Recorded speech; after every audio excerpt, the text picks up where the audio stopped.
Hello and welcome to Hooponauts Recap Week 5. So the first thing we were looking at today was shoulder hooping. So that looks like this. So for shoulder hooping, to begin with, what I'm going to do is I'm going to waist hoop, I'm going to wait for gaps in the hoop, and I'm just going to practice putting one arm in and then the other arm in and getting it back out. Just practice that and practice moving in a circle while doing that. When you can get your arms in, the movement is shimmy, shimmy, shimmy, shimmy. So arms stay close to my body and I shimmy the hoop up. So what that does is the hoop goes wherever I move, it creates a movement from here straight up. So shimmy, shimmy, shimmy, shimmy. You could also bring it up to my neck like that as well. Once it's on my shoulders, how I need to do it is I pump out my chest forward and back like this, and I have to turn. So I turn the same direction as the hoop. So my arms come in, shimmy, shimmy, shimmy, chest comes out and I turn.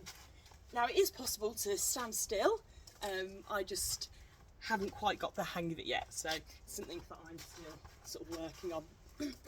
When I first really started shoulder hooping as well, I spent a lot of time just like rolling my shoulders, doing exercises like this, just to, bit of this, just to kind of create a bit more flexibility in your shoulders and your chest.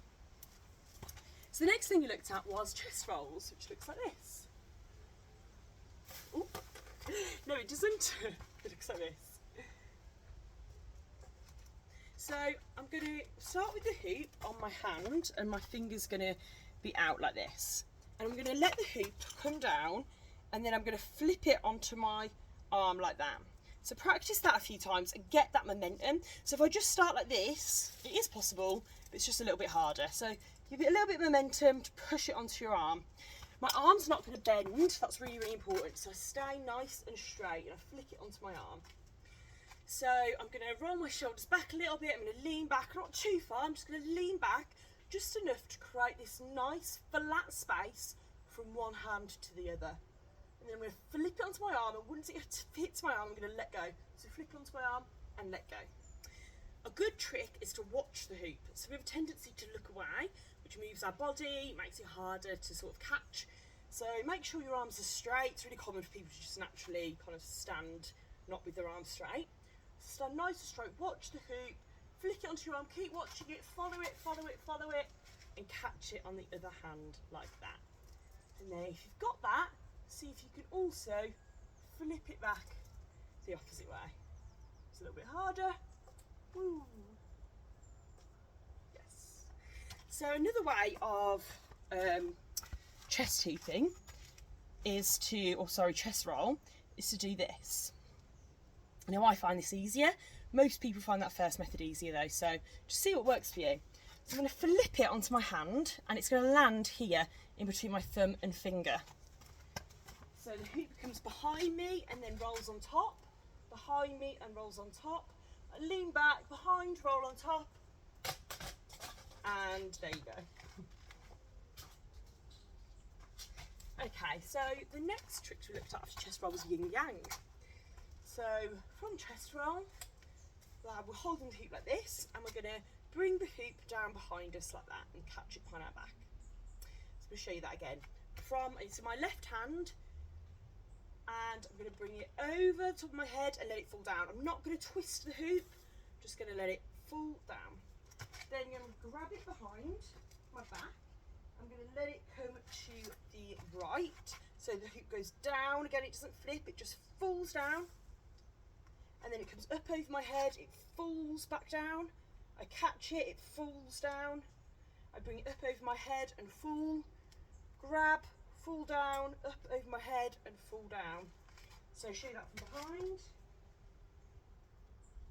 So my arm comes out to the side, up above my head and back down. Then it goes down, over to the side, up above my head and back down. And it helps catching it, because sometimes you can't find it behind your back. It helps to actually look at the hoop, even though you can't look behind you. Just looking at the side of the hoop just helps your brain know where it is. The next thing we did, was a pizza toss. So pizza toss looks like this. So for a pizza toss, we're going to get our hand behind just like this. So just practice this a couple times first. Keep moving your waist, see if you can get your hand in. And then I'm going to grab hold of the hoop and I'm going to bring it up, just like when we work on lassoing things. So when we bring it up, the hoop goes from the bottom of my back across my body like this. But instead of bringing it over to the right, I want to counteract the spin a little bit.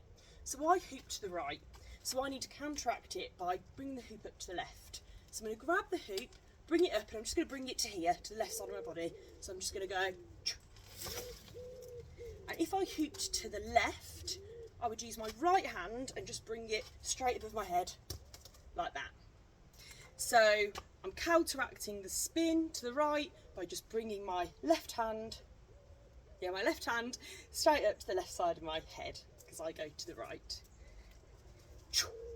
So I just bring it out as if I'm going into lasso, so it goes from the small of my back across my body, like I'm taking my seatbelt off, I'm smelling my armpit, my arm's staying close to the body, and then I just let go. If I hoop to the left, I'm going to use my right hand, I'm going to bring it up, and then I'm just going to throw it to the right side of my body there. So the hoop's going to the right, I grab it, bring it up, and let go. Or it's going to the, if I hoop to the left naturally, I'm going to use my right hand, not very good at left side hooping, use my right hand, and I'm going to bring it up, like that. Finally, we looked at wedges. I'm looking right back for this. So wedges look like this. So the hoop is pinched in between my legs. So if you've got quite skinny legs, this might be quite difficult for you. That sort of just kind of create the break. Then what we're going to do is I'm going to swing it to begin with. So I put the hoop into my legs, and then I bring both legs to the same side of the hoop. So I'm going to bring them to the right. Then I bring the hoop over to the right so I can swing it up. Purpose of that swing is so that it hits the left side of my body. This break is really important. That helps it stay really nice and fluid. So step, hoop is in between my legs. Both my legs come over to the right. I bring the hoop over to the right and swing it back to my left side of my body. And then my knees are going to go across each other like this. And I want to do it with enough force to hit that side of my back every time. So swing and then knee, knee, knee, knee, knee, knee, knee. And you can see it's hitting my back every time. If you do this a bit too much, you might end up with bruises between your legs. Unfortunately, not anything we can do about it. Just don't do it too much if it starts to hurt. Oh, I missed one, sorry. The other one is walking the dog, which looks like this. So for this trick, what I'm going to do is I'm going to bring the hoop, I'm holding it out like this, I'm going to bring the hoop out, and then I'm going to bring it back so my elbow bends. The hoop's as far out as I can. I can even lean over a little bit, just so it's like going even further away from me. And then I pull it back with my elbow like that. So I don't want the hoop to kind of go up or down. I just want it to stay on that like isolated straight line, pull back. And I'm going to give it some force, so I really pull it back fast. And I do it really close to the floor. So let me just see if I can get a better angle for you for showing you this. There we go. So out and down, out and down, out and down, and fast. And you can see I'm leaning over to kind of get it quite far away from me so that it has a bit further to travel. So, and then once you've got the hang of that, you can try getting your hand in and popping it up and catching it. Or you can even try, I'm wearing Crocs, but get your foot in and catch it as well. So have some fun with that. Okay, so we're going to go through putting all those tricks together. So it goes walk the dog, and then either pop and catch or just catch. So we'll just do that. Catch the hoop, go into your roll. So let's start again. Walk the dog, catch, turn the hoop, go into your roll if you're using that one. Then into your yin yang. Let the hoop fall down onto your waist. If you haven't practiced your shoulders, you try that. Or you can just go straight in to your pizza toss. Then catch the hoop, put it in between your legs and into your wedges. So let's go through that in a bit more detail.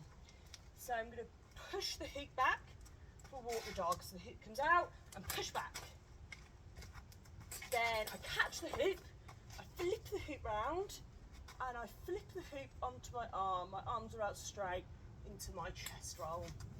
Then I bring the hoop up over my head, let it fall behind me, and catch it. Down and round, and behind me to catch. Then when it's behind me, I let the hoop fall forward, spin it onto my waist. I can do a bit of shoulder hooping if I want, or I can put my hand behind me and throw it up and catch. Then I put the hoop in between my legs, bring both my legs to the same side, give my hoop a starting push onto my back, and bring my legs from one side to the other into wedgie. Last time all together. Walk the dog. Walk the dog. Catch. Chest. Yin, yang.